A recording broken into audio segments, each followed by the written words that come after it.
In my final impressions of Sackboy: The Big Adventure, I said that it would be my final video discussing the game before its launch. Well, that was really freaking stupid of me, because a few days after that we got a brand new trailer, and then a few days after that trailer, we got another trailer. And since my desire to discuss this new information far exceeds the repercussions of breaking my word in this instance, I'm going to talk about it. This could be my final video before the game's launch, but I'm not making any promises this time. In terms of new information, we got 2 new trailers and information on a special edition for the game.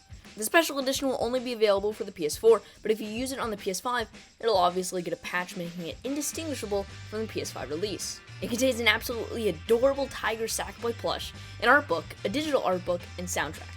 And finally, 4 Sackboy costumes, emotes, and 20 avatars, all for use in the game. Overall, it's a great package, with the main thing catching my eye is that plush. I do wish it was cheaper at $89.99 US, and of course that there was a physical release of the soundtrack, but it's whatever. It's still a pretty good deal, all things considered. I don't think I'm gonna pick it up, just because it's an extra $30, but we'll see.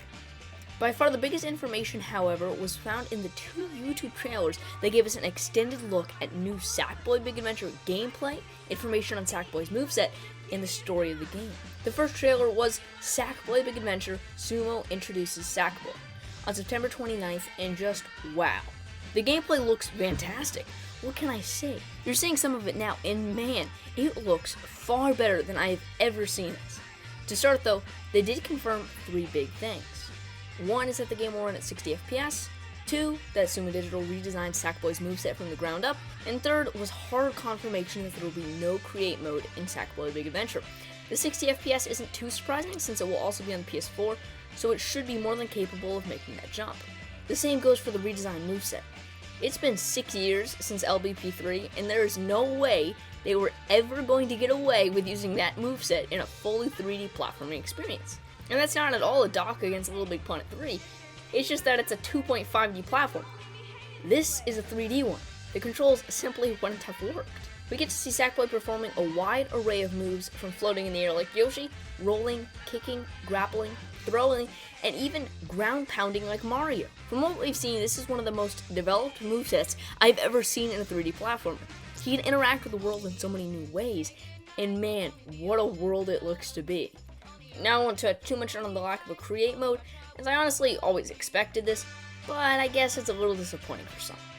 They did showcase some new areas in the game that look far better than in the announcement trailer, in my opinion. It seems that Sackboy himself got a nice boost in graphics since the last few months also. The environments though, the lighting, the enemies, the bosses, the world itself, looks to be redefining all the expectations I previously had for this game. It doesn't look like a Mario 3D World sort of clone now. It looks like its own thing with its own identity. In the trailer, we also get to see the art style pushed up to 11 with the added lighting effects and world being so handcrafted.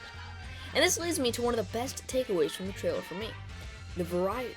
They mentioned this themselves in the trailer, but the variety the game offers looks truly spectacular.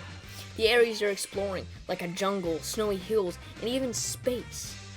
In addition, the enemies you fight and all the characters you interact with all look fantastic. According to them, no 2 levels feel the same, and I wholeheartedly believe them. This trailer single-handedly changed my mind from being hopeful for the game to ravenous to get my hands on it. I could continue to gush about this singular trailer for probably hours, but let's take a look at the story trailer they released October 9th. The story trailer for the game obviously wasn't exciting for the most part compared to the other trailer, but it did give a lot of insight with some key features for the game. First of all, the game will most likely have narrated segments, like in the Little Big Planet series, and this time around, the guy has an Australian accent. It sounds pretty good overall, nothing to dwell on for any longer though. The most important detail in my opinion from this entire trailer is the fact that we might just have a hub world. We see a bunch of sacklings as they're discussing and having fun in this town-like plaza area. We see some different skins that I presume will be available as in-game unlockables or through light microtransactions. If they have microtransactions, I doubt it'll be too extreme, but who knows. The Little Big Planet series always did have quite a bit of microtransactions. However, this area seems a little too developed to just be an opening area. I think it might be a fully fledged hub world for the game. That would be great for a variety of reasons, but take this with a major grain of salt. It could be for so many other purposes, such as getting corrupted by Vex, more about him in just a bit, and that's of course what sends you on an adventure to stop him.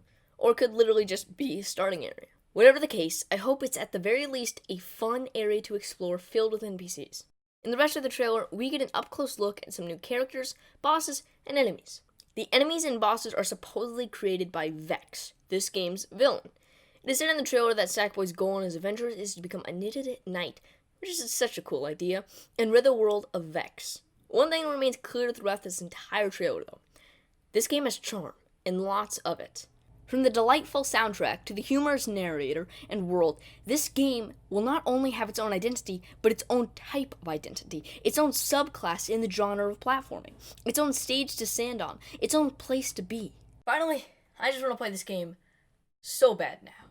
And of all the PS5 launch titles, Spider-Man, Demon's Souls, Destruction All-Stars, Asher's Playroom, if you count that one, I'm probably going to be popping in Sackboy Big Adventure first because it just looks that good. It looks just that good.